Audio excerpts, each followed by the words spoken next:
যে কারণে সিঙ্গেল জানালেন মিমি। ভারতীয় অভিনেত্রী মিমি চক্রবর্তী ৩-৫ বছর বয়সেও সিঙ্গেল। আলাপ ছবির একটি ইভেন্টে অংশ নিয়ে এখনও বিয়ে না করার কারণ জানালেন এই অভিনেত্রী।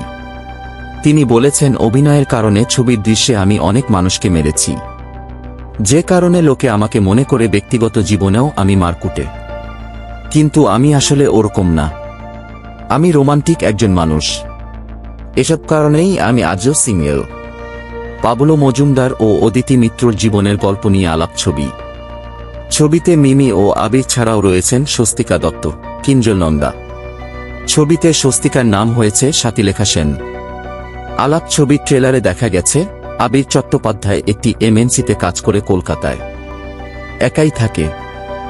আগে নিয়মিত শনি রোববার বাড়ি ফিরলেও এখন আর সেটা সম্ভব নয়। অন্যদিকে মিমি চক্রবর্তীও কলকাতার একটি কোম্পানিতে কাজ করছেন। দুজনেই বাড়ি খুঁজছেন, একজনের অফিস রাতে, আরেকজনের বিকালে। এমন সময় ব্রোকার তাদের দুজনকে একই বাড়ি দেখায়। পুরুষ মহিলা হওয়া সত্ত্বেও যেহেতু তারা আলাদা আলাদা সময় বাড়িতে থাকবেন, সেই কথা বুঝিয়ে ভাড়া শেয়ার করার জন্য একই বাড়িতে ভাড়াটে হিসেবে থাকার বন্দোবস্ত হয় তাদের। একই বাড়িতে থাকলেও তাদের দেখা হয় না, তবে কথা হয়, কাজও ভাগ করে নিয়েছেন তারা।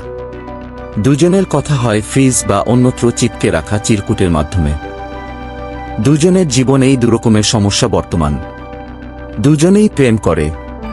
আবিরের প্রেমিকা স্বস্তিকা দত্ত, আর মিমির জীবনে আছেন কিঞ্জল নন্দা। কিন্তু এ সম্পর্কে তারা খুশি নন। আগামী ২৬ এপ্রিল মুক্তি পাবে আলাপ।